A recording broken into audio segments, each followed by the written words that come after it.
Welcome back to Comic Wars. In fact, welcome to Season 2 of Comic Wars. Tonight, we're going to be discussing a battle between two masked vigilantes, one from DC and one from Marvel. These vigilantes aren't just your ordinary garden variety, if you will, type of vigilante either. One is the brutal and paranoid Rorschach, and he'll be combating against the broken vessel of Khonshu himself, Moon Knight. Remember, the victor of each match is announced at the end during the outcome. So, without further ado, let's get into the overview.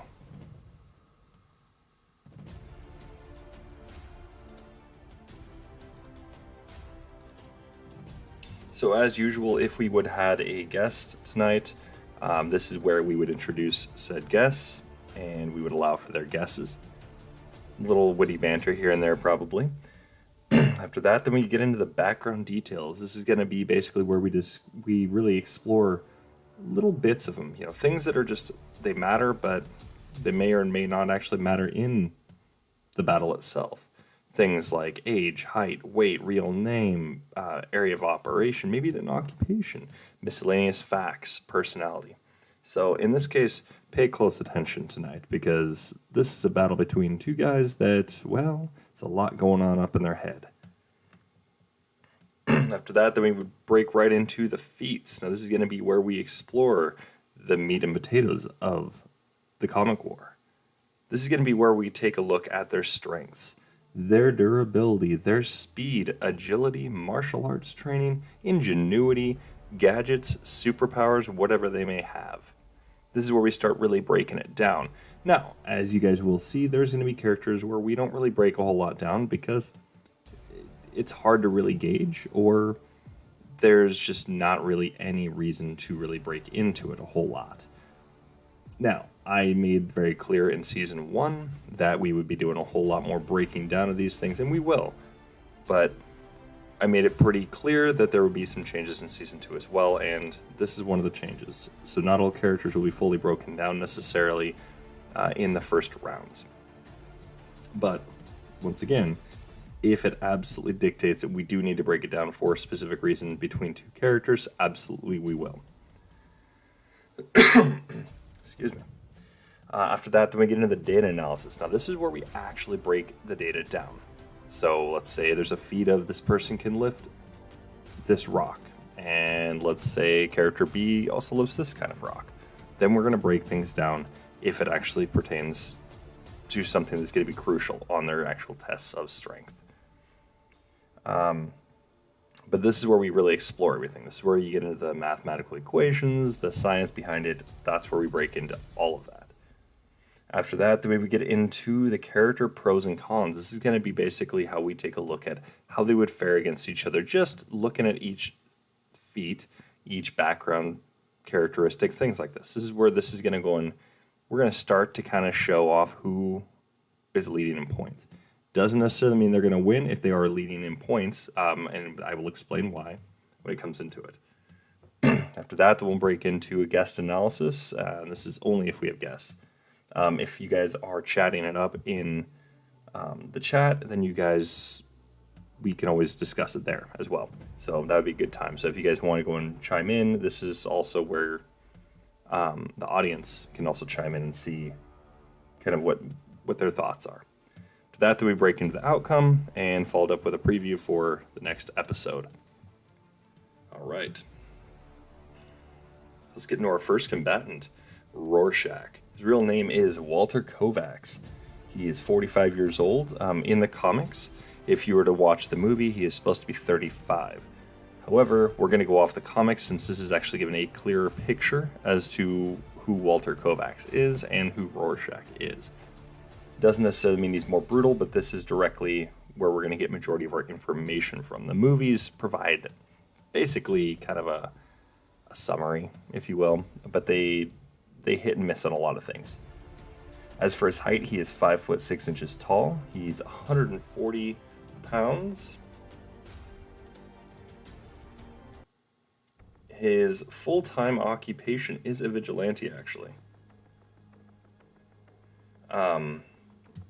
Technically speaking, he has worked as in like a clothing factory and making garments and specifically dresses, which is how he got his mask, actually, because the material itself, that's what he used to make his mask. His area of operation is New York City, New York. He likes to focus mostly on the East End. So just to kind of give you an area where he generally is patrolling. As for his personality, well, he's paranoid. He's extremely intelligent. He's cynical, and he's a tactical, analytical thinker. Very, very deep in thought most of the time. This is not a character that just rushes in willy-nilly and decides, hey, I'm going to go and just start brawling. No. This is a character who could do that, but doesn't generally. He will fight when he needs to absolutely fight. He doesn't want to go and waste any time, materials, yada, yada, yada. As for some miscellaneous information, well, he was a moral absolutionist due to the damage from the Grice case, which is actually his first real case he broke into, which was quite the brutal one. We're not going to break it down here, but it was quite horrendous. He ended up brutally killing the serial killer who had killed the young girl. That's as far as I'm going with that. As for his strength, well, he is of peak human conditioning, so he's capable of holding down the lower East End during the police strike of 77 on his own. Now, this is shown in the comics. He was actually able to hold them off quite easily. If you were to go watch The Watchmen, the Zack Snyder's Watchmen movie, you could also see it. He also fights off pretty much the entire prison single-handedly when he was thrown in. This is not a guy that's just like, he's, going to be just some easy, short little guy who's not going to be very hard to beat. No, he's brutal. But he's very, very strong, especially for his size. As for his durability, well, he has a high pain tolerance. He doesn't come equipped with any Kevlar or any of this. No, this is just regular clothing, street clothes, in fact, to be very, very precise. His trench coat and all this, it's probably a thicker fabric, but it's nothing here is going to be able to stop a bullet or anything like that. As for speed and agility, well, he's above average human levels. Now, this is going to show you that, yeah, he's just kind of like an average Joe, just a little bit above. But his strength is where he really, really shines. As for his combat capabilities, well, his martial prowess, if we were to look at that, well, he's self-taught in boxing, and his style is brutal, relentless, powerful, and quick. So he's going to be doing ins and outs, bobbing and weaving a whole lot. He's just going to be just getting in right in the face and just smash as fast as he can and as hard as he can. He's not going to hold anything back. As for his ingenuity, well, he's a master of using his environment as a weapon. Anything and everything around Rorschach is a weapon. It could be a comb. It could be a toothpick. It could be hair, for crying out loud. This guy can literally use everything as a deadly weapon. So this could play a key factor. Just pay close attention to that. As some other ingenuity options he's got, well, he's also a master problem solver. He can deduce answers from very, very little information. He's very, very intelligent. This is where he goes back onto his intelligence and his analytical skills. He's quite formidable, so his intelligence actually could play a huge factor here. And on top of that, he's also incredibly unpredictable, and this is due to his paranoid thoughts, if you will, and the way he sees the world. He's becomes very, very unpredictable, very, very quick, and a little unhinged at times. As for his gadgets, he comes equipped with a grappling hook gun, sugar cubes, calling cards, and a map of New York City. So if he's fighting in New York City, well, he's got a map if he really absolutely needs to, but the guy's been patrolling New York for a long time. He's not exactly going to be not able to know where he's going. But what about his opponent? What are we looking at with Moon Knight? From Marvel Comics, his real name is Mark Spector. He is 35 years old. He's 6 foot 4 inches tall, 225 pounds, and his occupation, well, it kind of varies. He's a mercenary, but he's also a vigilante, and a billionaire, and a taxi cab driver. This comes down to his personalities. They've each got their own occupation. This is where things get a little interesting here, because when we're talking about one character, we're actually talking more than one. His area of operation is also New York City, New York. Now, we are going to, for the sake of this video, we're not going to be going after the Disney Plus version of Moon Knight, because that's where it gets more into the supernatural and where there's more magical elements to Moon Knight. Moon Knight doesn't have that in the comics, really. Like, he does, but not nearly as much. His suit is actually something separate. It can adjust. There's all sorts of things that go into it, but really it's nothing like the show where it just kind of comes out of nowhere like this. At least not all the time. As far as personalities, now this is where we have to break them down. So you have Mark Spector, who's stubborn and focused. You have Stephen Grant, who's timid and meek. And you've got Jake Lockley, who's socially awkward and violent. And I do mean violent. I'm not saying any one of these personalities is necessarily a greater strength or a huge weakness or anything, but they're different. These are the big differences. So when it comes to interacting with the world, this is what you're generally going to see, the difference between them. For some miscellaneous information, other personalities that Mark has also created include Spider-Man, Captain America, and Wolverine. So you're looking at about 6 personalities that shuffle, not to mention with Khonshu as well, who is the god who is using his body as a vessel, if you will.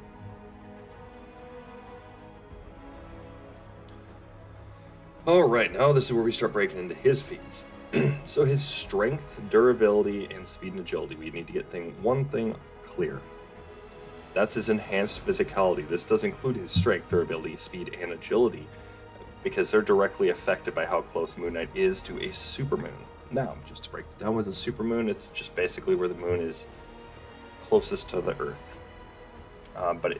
When it comes down to it, there is, just to kind of show how often they are, in between 2022 and 2025, there will be 4 per year. Before that, they're like maybe once a year, once every other year. They're not super often. So his strength, durability, and speed and agility are all going to differ. Now, this is where we're going to have to break into scenarios. There's going to be certain scenarios where Moon Knight just absolutely shines through and just dominates. And then there's going to be other ones where not so much. And you'll see why. I will break that down.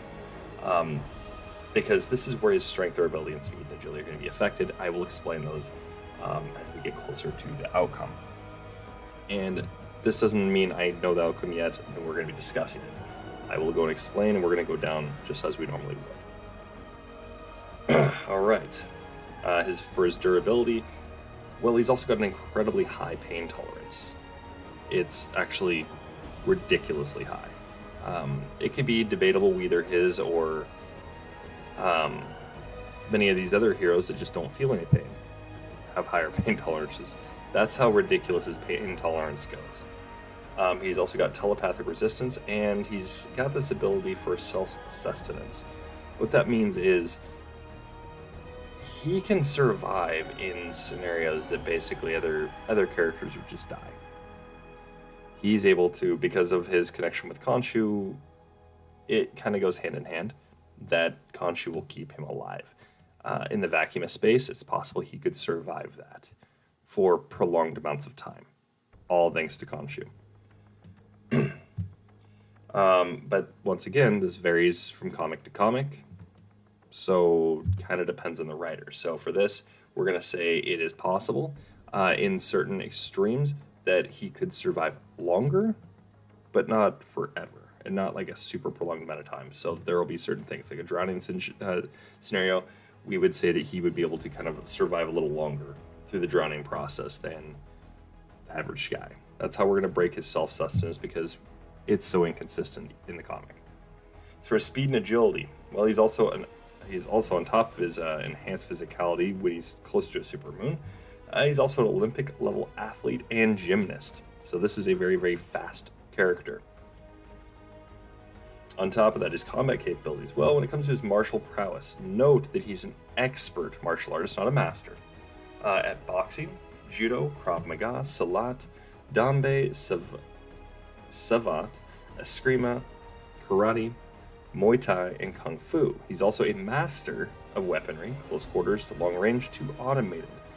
This means anything from as simple as a knife all the way up to using firearms, crossbows, things like that. And then you've got the big machinery, for instance, like turrets, setting those up so that way they're going to be precisely aimed where they need to be.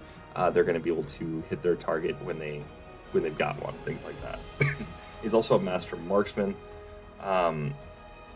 So this is just on top of his just be able to use the weapons at a mastery level. He's also got pretty much perfect aim. So as for his ingenuity, well, this is where this is going to be a little interesting because he doesn't necessarily rely on this, but this has happened 3 times in the course of the comics, and that is he has a sort of an immortality. Khonshu has brought Moon Knight back 3 times now, directly from death. Sometimes it takes a little bit, other times it's very, very immediate. I do apologize for the lag. Next up, we have the gadgets he comes equipped with. He comes equipped with adamantium weave bodysuit, and this is literally his whole suit is made of adamantium. It's pretty intense. Glider cape, so you can glide just similar to Batman. Dart launchers, so you can actually launch, well, his crescents and little adamantium darts. He comes equipped with a flashlight. This is actually a newer edition, so now he can see in the dark a lot easier. He comes equipped with some adamantium crescents, which are going to be kind of like a batarang. Adamantium truncheon, which it can be a nunchaku. Dual clubs or a grappling hook, so he can use it to get around. He's got a really, really quick weapon, and he's got, of course, he can go full Eskrima style. Then he's also got his crescent launcher pistols, so he can actually fire those from guns as well. He also comes equipped with an energy shield, which acts similarly to Captain America's vibranium shield for protection, so he can actually absorb quite the shock pretty easily. As far as bashing with it, I haven't seen a whole lot to show that he can, but it has been used for defensive purposes. But if it could be used for defensive, it could potentially be used as offensive, but for the sake of this, we're not going to use it offensively. This is only a defensive mechanism. He also comes equipped with some web shooters. Yes, he can swing around just like Spider-Man, and they're also doubled as claw bracers, just like Wolverine. He's got claws too. He also comes equipped with Silver Cesti, which is used to battle against supernatural foes such as Werewolf by Night or Dracula. And he's also got his Divine Onks, which he often actually uses as clubs. He's kind of brutal.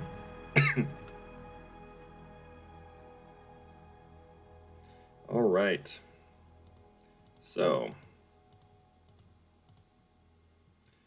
what do we got tonight?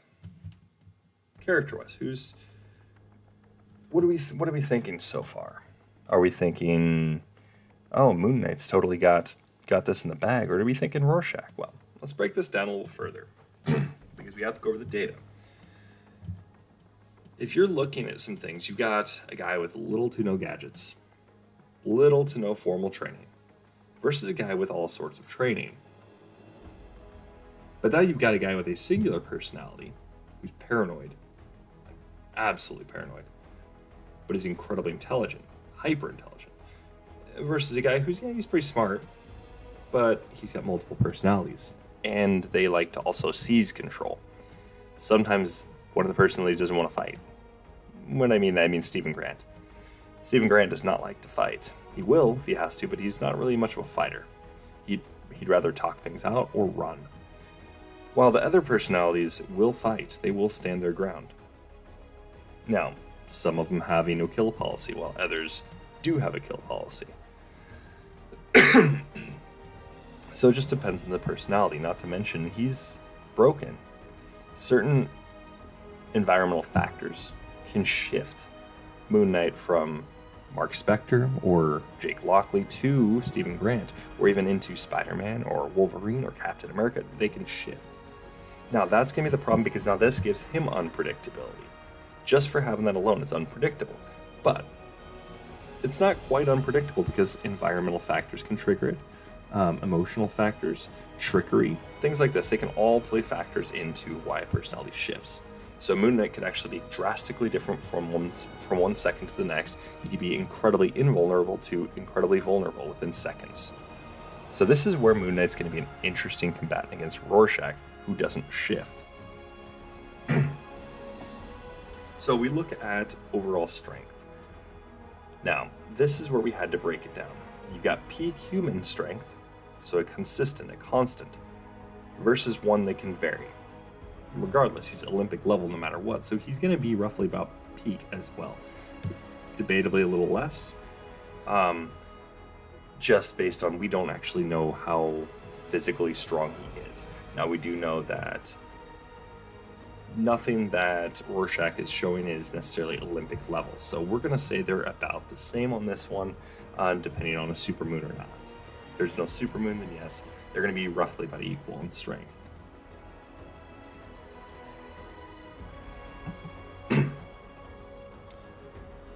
Then when you look at their gadgets, they have an interesting variety. Now, there's only one gadget that truly does any damage for Rorschach, which is just his grappling gun, which he has used in that manner. He's incredibly brutal. However, Moon Knight, he's got versatility on his. He's got quite a bit. Now, we're not going to go get into points here quite yet. I just want to go and just establish a few things. Their usages of their environment, of their gadgets, personality, all this, they all play little things. Rorschach, however, doesn't have a whole lot of variety. He's got very, very, very little versatility among his setup. So he's going to be playing environmental factors, while Moon Knight is going to be playing with his own versatility he comes equipped with. Now, that's generally how this is going to work between these two. And I've seen other people talk about it. There's people saying, oh, well, Rorschach just instantly loses, and there's others saying, no, Moon Knight instantly loses. As one would guess, of course, there's going to be the back and forth between those two. But this battle is actually very, very interesting. And that's why I wanted to showcase this for this season, because this season plays on a different spectrum of things here. We're going to be playing a lot more with the mind this season than we did last season. It's still going to be quite heated, and it's going to be quite brutal, but when it comes down to it, this is essentially a battle in the mind with these characters. A lot of it will come that way. So, what do you guys think? Who takes the cake on this one? Is it Rorschach, or is it Moon Knight? Give you guys a couple seconds. I'll go through everything in the background and all that.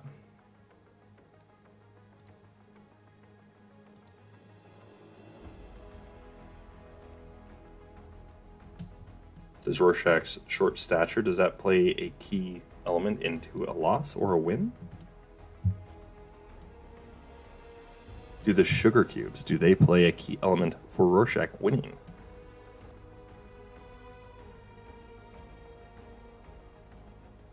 Does both of them being in New York, is that going to play a key factor, or is that going to be something that's going to go and be a hindrance for one or both of them?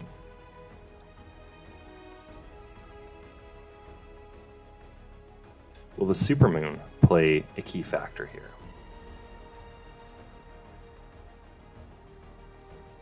Will adamantium be impossible for Rorschach to get through?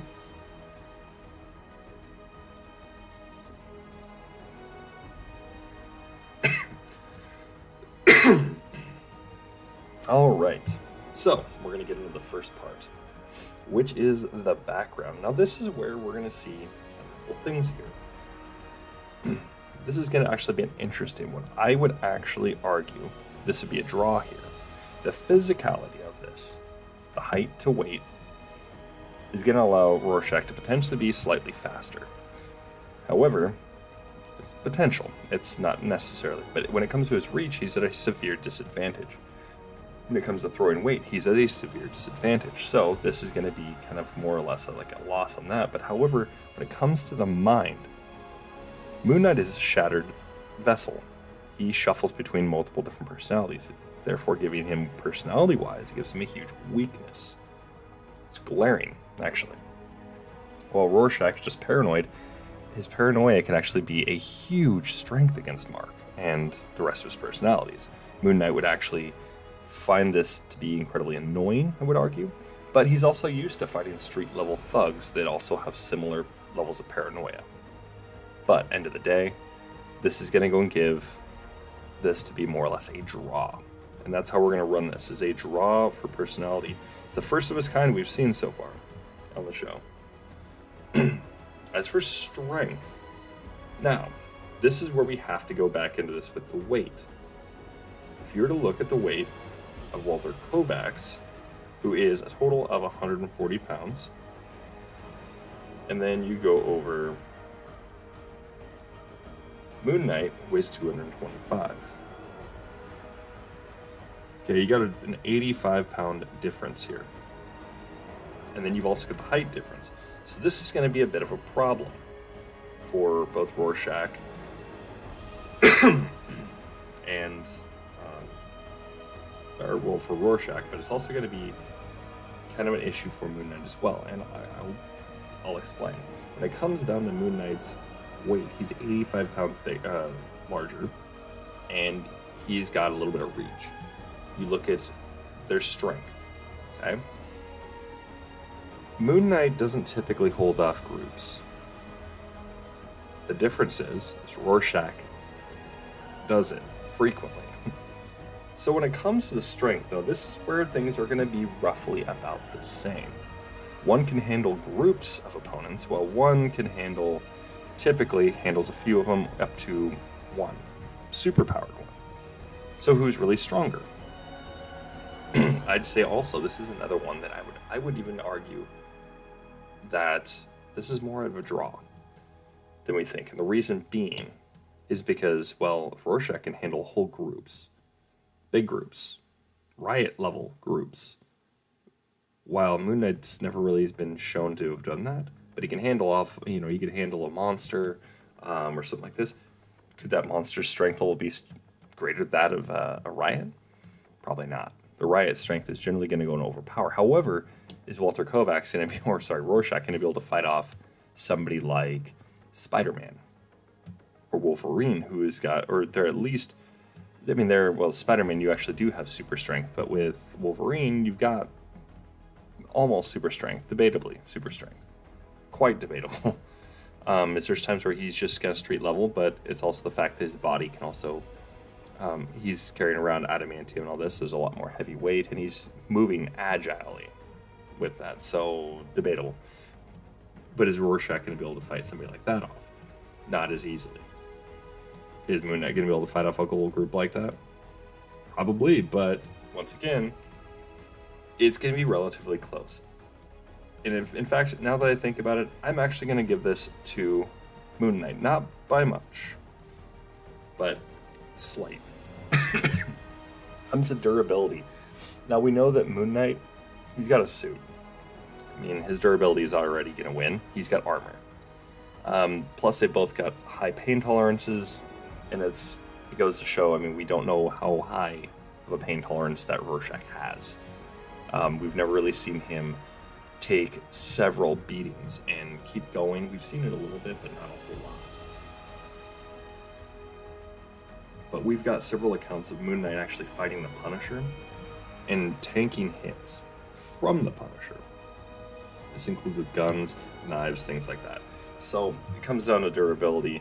That's definitely going to Moon Knight, and this is no questions, as Rorschach is completely outclassed. When it comes to speed and agility, once again, on average, if we don't include Supermoon, we're still looking about they're going to be similar. Now, we can't really say for sure that Rorschach is going to just lose. We can't say that for sure, but we know his fighting style, he's going to be able to dodge Moon Knight pretty easily. We know that because of the way he fights. So agility, he arguably has Moon Knight. However, when it comes to overall speed, you include the Supermoon, this is going to kind of be one of those ones where you have the split of speed and agility. I do believe Rorschach will be slightly slower. I don't think it would be in a complete outclassing, but agility-wise, he's going to go and beat Moon Knight. So we're going to give it a point for each of them on that one. As for martial arts, Moon Knight's on a master. Now, this is, once again, we're going to have to play into some personalities on this. Who's the trained personality? Now, his body's going to have muscle memory, so therefore the rest of his personalities could hypothetically start to use some of those martial arts skills. However, it depends on which one you're looking at. Stephen Grant isn't going to want to fight. Can he fight? Absolutely. When it comes to overall skill in martial arts, Moon Knight does take it. And that's unfortunately how we're going to have to throw it. But because of his personalities, we cannot give him a complete outclassing because we don't know the extent of which one of these personalities is actually the best trained, how far their training goes, what type of fighting they're going to use. We can't really show that because we don't know. But it is in favor of Moon Knight. Next up, we have Ingenuity. Now, this is just a complete outclassing of Moon Knight. Moon Knight's Ingenuity is nowhere near, doesn't even come close to Rorschach. Rorschach, his Ingenuity levels are ridiculous. Literally, he's a master of using his environment. Does not make a difference in the environment. He has things to use. Now, Adamantium still has a melting point, still has a heating point, so he could still burn. He could still hurt him. Is it going to be enough to really create death? Well, we don't know. He could use his calling cards, his sugar cubes, the map, his grappling hook gun. He's got everything he's got equipped with him, plus his own clothing. He could use his mask. He could use anything and everything. And plus, on top of he's a master problem solver, and he's unpredictable. Now, this is where this is actually going to be a huge edge. Because his unpredictability, you have the unpredictability from the different personalities, but that's not the level of unpredictability that's going to be a constant with Rorschach. So Ingenuity, we are going to go with a complete outclassing of, Moon Knight just basically doesn't take a point there at all. Going for 2 points there for Rorschach. And when it comes to gadgets, well, that's an outclassing. We don't even have to discuss it. Moon Knight wins. Completely outclasses. Just because you're a master of your environment, and that you're a master tactician and problem solver and all this, and you're completely unpredictable, just because environment provides things you can use to make gadgets doesn't mean your gadgets are going to be better. Because that just completely depends on the environment. Now this is where the big thing, it has to be cued in here, because now you have scenarios. This is why we have to, because these characters, if you were to throw them onto as let's say like a quote-unquote Final Destination type of battlefield, from Smash Brothers, you were to throw these two characters there'd be nothing there for Rorschach to use. That's one of his gimmicks. So now he's at a huge disadvantage because now he can't use his environment, therefore you can't use those abilities there. So he just gets completely smashed. However, that being said, you start using an environment that you can use, he's going to be able to manipulate his opponent.